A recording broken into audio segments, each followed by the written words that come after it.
Hi guys, இப்போ இன்ஸ்டாவில் ரொம்பவே வைரலாக அண்ட் ட்ரெண்டாக போயிட்டுருக்க பேபி டான்ஸ் வீடியோ ரியலிஸ்டிக்காக எப்படி எடிட் பண்ணுறதுன்னு பார்க்கலாமா? வாங்க. அதுக்கு ஃபஸ்ட்டு நீங்கள் என்ன பண்ணணுன்னா, உங்களோட இன்ஸ்டாகிராம் அக்கௌண்ட்டில் உங்களுக்கு பிடிச்ச சாங்கை டைப் பண்ணி அதுக்கு ரிலேட்டடாக இருக்கிற ரீலை டவுன்லோட் பண்ணிக்கோங்க. அந்த ரீலை டவுன்லோட் பண்ணிட்டு அதுக்கப்புறம் நம்ம ப்ளே ஸ்டோரில் போய் கிங் ஏஏ அப்படின்னு டவுன்லோட் பண்ணுங்கள். இப்போது கிங்ஸ் ஏஏ ஆப் வந்து லிஸ்ட் ஆகும். அந்த ஆப்பை செலக்ட் பண்ணி நீங்கள் இன்ஸ்டால் பண்ணிவிடுங்க. ஸோ அந்த ஆப்பை இன்ஸ்டால் பண்ணிவிட்டு ஓப்பன் பண்ணிவிடுங்க. ஓப்பன் பண்ணதும் ப்ரைவசி பாலிசிலாம் ஷோ ஆகும். அதை ரீட் பண்ணிவிட்டு உங்களுக்கு ஓகேனா அக்ரீப் கொடுத்துருங்க. அக்ரீப் கொடுத்ததும் கீழே நம்ம இப்போ அக்கௌண்ட்டை லாகின் பண்ணணும்.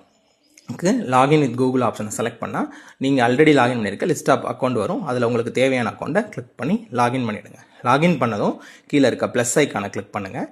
இதில் ஏஐ வீடியோ ஆப்ஷனை செலக்ட் பண்ணுங்கள். ஏஐ வீடியோ செலக்ட் பண்ணிவிட்டு நெக்ஸ்ட்டு மோஷன் கண்ட்ரோல் அப்படின்ற ஆப்ஷனை செலக்ட் பண்ணணும்.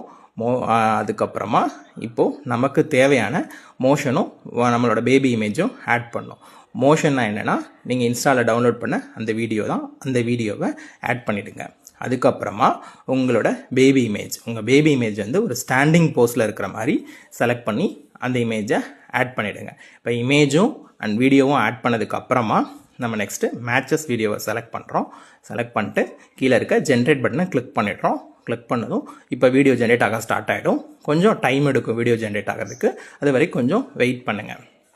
இப்போது வீடியோ ஜென்ரேட் ஆகிடுச்சா இல்லையான்றது நம்ம எப்படி தெரிஞ்சுக்கிறது அப்படின்னா, திரும்ப ஆப்பை ஓப்பன் பண்ணால் அசட்ஸ் அப்படின்ற ஆப்ஷனை கிளிக் பண்ணால் இந்த பேஜ் வரும். இதில் வீடியோ ஜென்ரேட் ஆகிடுச்சா இல்லையான்னு நமக்கு தெரியும். வீடியோ ஜென்ரேட் ஆகிடுச்சு அப்படின்னா அதை கிளிக் பண்ணுங்கள். கிளிக் பண்ணிவிட்டு ஒன்ஸ் ப்ளே பண்ணி பார்த்துட்டு உங்களுக்கு ஓகேனா கீழே இருக்க டவுன்லோட் பட்டனை கிளிக் பண்ணி டவுன்லோட் பண்ணி யூஸ் பண்ணிக்கோங்க. இவ்வளோதான், ரொம்ப சிம்பிள். பபாய்.